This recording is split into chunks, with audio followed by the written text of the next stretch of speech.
رسول اکرم صلی اللہ علیہ وآلہ وسلم کی زوجہ جناب ام سلمہ نقل کرتی ہیں کہ رسول خدا صلی اللہ علیہ وآلہ وسلم حضرت علی علیہ السلام کے ساتھ گھر میں داخل ہوئے، لیکن مجھے اندر آنے کی اجازت نہیں دی، یہاں تک کہ کافی دیر ہو گئی، دن ختم ہونے والا تھا کہ میں اجازت لے کر اندر داخل ہو گئی۔ میں نے دیکھا کہ رسول خدا صلی اللہ علیہ وآلہ وسلم حضرت علی علیہ السلام کے کان میں کچھ کہتے ہیں، ان کا چہرہ خوش نظر آتا ہے اور کہتے ہیں کیا صبر کروں؟ تو رسول خدا صلی اللہ علیہ وآلہ وسلم فرماتے ہیں ہاں۔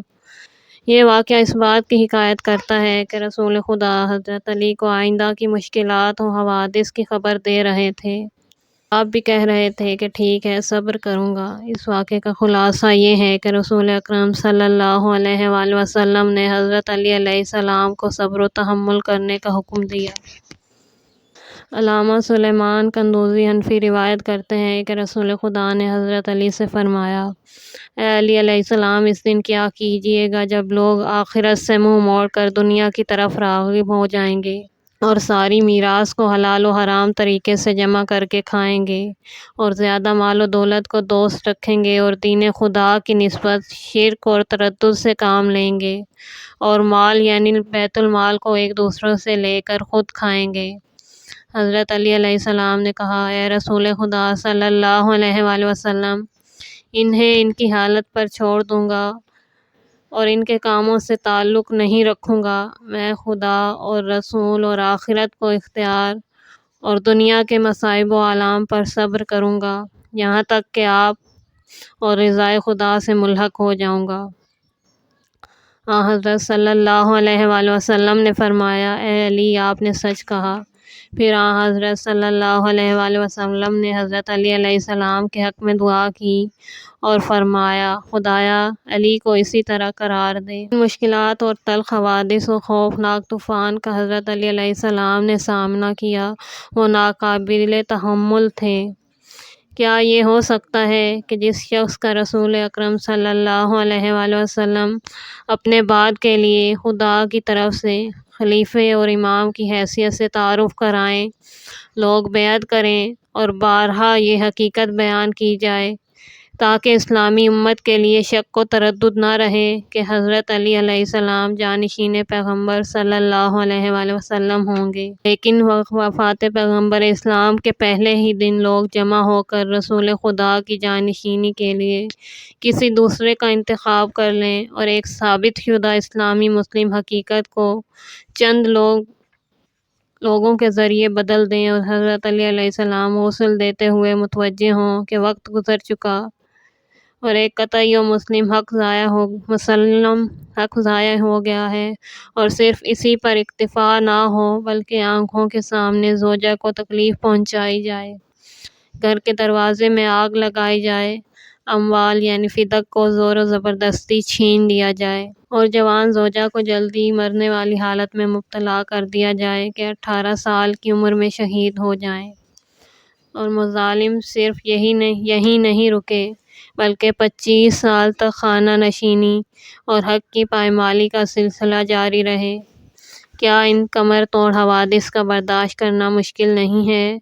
کیوں نہیں، لیکن حضرت علی علیہ السلام نے حکم خدا اور رسول صلی اللہ علیہ وآلہ وسلم کی بنا پر صبر و تحمل کیا۔ حضرت علی نے بعض مقامات پر ان دردناک حوادث کے مقابلے میں اپنے صبر کی طرف اشارہ کیا ہے، جن میں سے ہم بعض کی طرف اشارہ کر رہے ہیں۔ حضرت علی علیہ السلام ظاہری خلافت پر پہنچنے کے بعد 25 سال کے غمگین عرصے میں آپ کا جو حق خلافت و امامت ضائع ہوا، اس کا لوگوں سے گلہ کرتے ہیں۔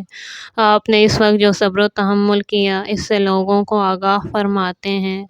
حضرت علی مشہور خطبہ شکشکیہ میں، جس میں آپ نے لوگوں کے حقوق کی پائمالی اور خلفاء کے دور میں اسلامی امت کو جن رنج و عذاب کا سامنا کرنا پڑا، جس میں صبر کے علاوہ کوئی چارہ نہیں تھا، ان سب چیزوں کو بیان کیا۔ اس چیز کی طرف بھی اشارہ کرتے ہیں۔ ابن جوزی حنفی کتاب تذکرۃ الخواص میں اسی خطبے کے ذیل میں لکھتے ہیں، ہمارے استاد ابوالقاسم نفیس انباری اپنی سند کے ساتھ ابن عباس کے حوالے سے اس طرح نقل کرتے ہیں، جب لوگوں نے حضرت امیر المومنین علی علیہ السلام کی بیعت کی اور علی علیہ السلام نے منبر پر جا کر خطبہ دیا تو ایک شخص نے بیچ سے اٹھ کر کہا، آخر کس بنا پر آپ نے خلافت کو حاصل کرنے میں سستی کی؟ تو علی علیہ السلام نے اس کے جواب میں یہی خطبہ ارشاد فرمایا، ابو بکر کی خلافت کی طرف اشارہ کیا اور اپنی حقانیت و تقدم کے بارے میں اس طرح فرمایا، وہ بخوبی جانتے تھے کہ اسلامی حکومت کی نسبت میری مثال چکی میں کیل سی ہے۔ وہ جانتے تھے کہ علم و فضیلت کے سرچشمے میرے وجود کے پہاڑ سے پھوٹتے ہیں اور بلند پرواز پرندے میری بلندی تک نہیں پہنچ سکتے۔ ان سب باتوں کے باوجود میں نے خلافت کی ردا کو چھوڑ کر اپنے دامن کو سمیٹ لیا۔ اس کے بعد آپ علیہ السلام نے فرمایا، پس میں نے دیکھا کہ صبر کرنا بہتر ہے، لہٰذا میں نے صبر کیا، لیکن میں اس شخص کی طرح تھا جس کی آنکھوں میں خار اور گلے میں ہڈی اٹکی ہو۔ میں نے اپنی آنکھوں سے دیکھا کہ میری میراث کو غارت و برباد کر رہے ہیں، یہاں تک کہ پہلا دنیا سے چل بسا اور اپنے بعد خلافت کو فرزند خطاب کے سپرد کر دیا گیا۔ بے شک حضرت علی علیہ السلام نے اس حق کی پامالی کے مقابلے میں صبر کیا اور اسلام و حق قرآن کی حقانیت کے لیے خاموشی اختیار کی، اس شخص کے مانند جس کی آنکھوں میں خار اور گلے میں ہڈی ہو۔ حضرت علی علیہ السلام نے تنگ دستی کے مقابلے میں جو صبر و تحمل کیا، اس کے لیے وضاحت کی ضرورت نہیں، مگر پھر بھی چند احادیث نقل کر رہے ہیں۔ ایک دن رسول خدا صلی اللہ علیہ وآلہ وسلم نے آ کر فرمایا، میرے بیٹے حسن و حسین کہاں ہیں؟ حضرت فاطمہ زہرا نے فرمایا، اے بابا جان، ہم نے اس حالت میں صبح کی کہ گھر میں کھانے کے لیے کچھ نہیں تھا۔ حضرت علی نے کہا، میں انہیں گھر سے لے جاتا ہوں، کہیں تمہیں بھوک کی وجہ سے رو رو کر تکلیف نہ پہنچائیں۔ لہٰذا حضرت علی علیہ السلام دونوں فرزندوں کو فلاں یہودی کے پاس لے کر گئے ہیں۔ رسول خدا صلی اللہ علیہ وآلہ وسلم یہ سن کر جس طرف علی علیہ السلام گئے تھے اسی طرف چل دیے۔ راستے میں دیکھا حسنین پانی کے کنارے کھیل رہے ہیں اور ان کے سامنے کھجور رکھی ہوئی ہیں۔ رسول خدا نے حضرت علی سے کہا، اے علی، بچوں کو گھر لے جائیے اس سے پہلے کہ گرمی انہیں تکلیف پہنچائے۔ حضرت علی علیہ السلام نے کہا، اے رسول خدا صلی اللہ علیہ وآلہ وسلم، آج اس حالت میں صبح کی کہ گھر میں کھانے کے لیے کچھ نہیں تھا، اگر آپ ذرا تشریف رکھیں تو میں تھوڑا کام کرتا ہوں، اس کی مزدوری کے عوض فاطمہ کے لیے کچھ کھجور لے لوں گا۔ رسول خدا بیٹھ گئے اور حضرت علی نے یہودی کے لیے کنویں سے پانی کھینچا اور ہر ڈول کے بدلے ایک کھجور لی۔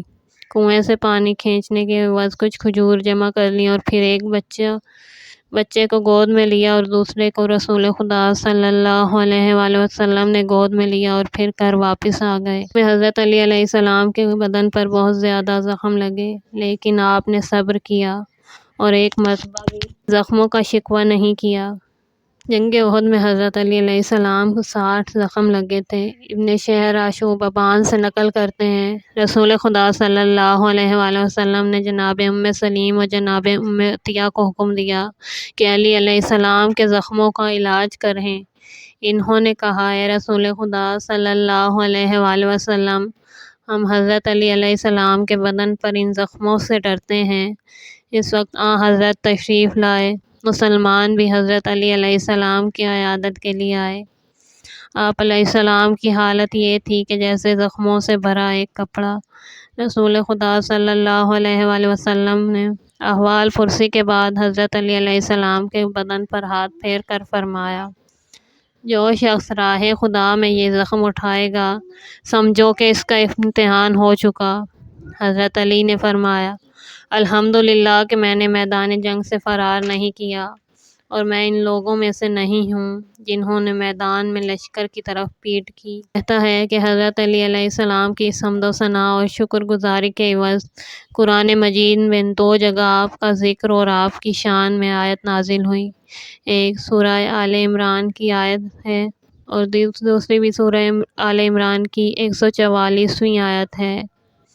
حضرت علی علیہ السلام نے اس قدر زخم اٹھانے کے باوجود نہ صرف یہ کہ شکوہ نہیں کیا بلکہ شکر ادا کیا کہ میں نے لشکر کو پیٹھ نہیں دکھائی اور میدان جنگ میں اپنے وظیفے پر عمل کیا۔ اللہ کے نیک لوگوں کے صفات میں سے یہ ہے کہ دوسروں کو صبر کی تلقین کریں اور لوگوں کو حوادث و مشکلات سے دوچار ہوتے وقت صبر و شکیبائی کی ہدایت کریں۔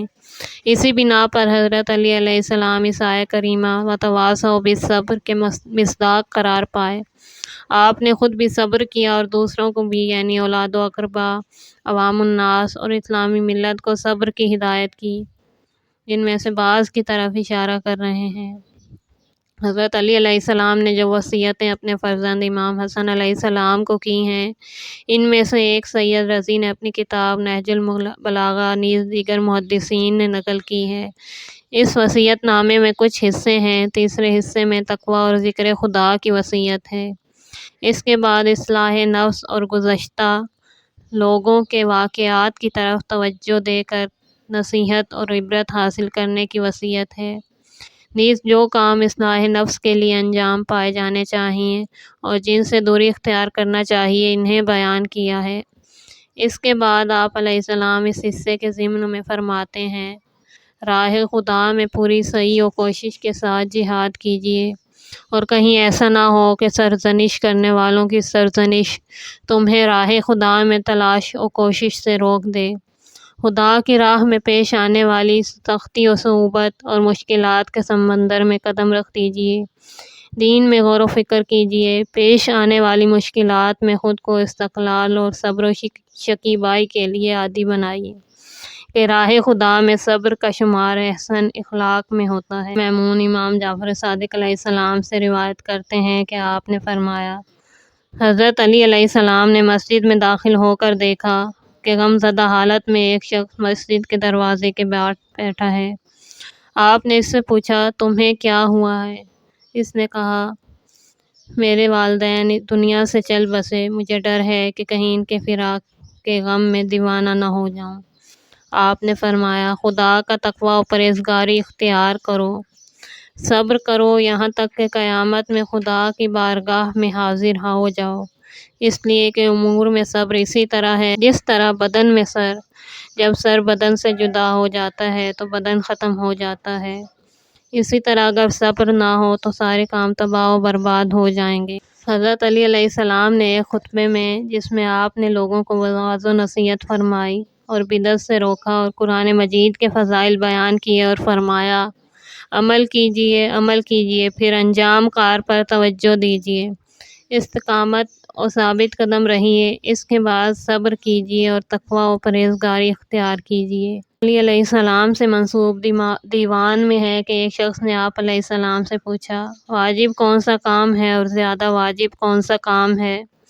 عجیب کام کون سا ہے اور زیادہ عجیب کام کون سا ہے؟ کیا چیز سخت و مشکل ہے اور کون سی زیادہ سخت و مشکل ہے؟ کون سی چیز قریب ہے اور کون سی زیادہ قریب ہے؟ آپ علیہ السلام نے فوراً اس کا جواب اشعار کی شکل میں دیا: گناہوں پر توبہ کرنا واجب ہے، لیکن ترک گناہ اس سے بھی زیادہ واجب ہے۔ زمانہ اپنی گردش میں عجیب ہے اور لوگوں کا اس سے غافل ہونا زیادہ عجیب ہے۔ کرنا سختیوں میں مشکل ہے، لیکن صبر کا ثواب کھو دینا اس سے زیادہ مشکل ہے۔ جس چیز کی امید ہوتی ہے وہ قریب ہے، لیکن موت سب سے زیادہ قریب ہے۔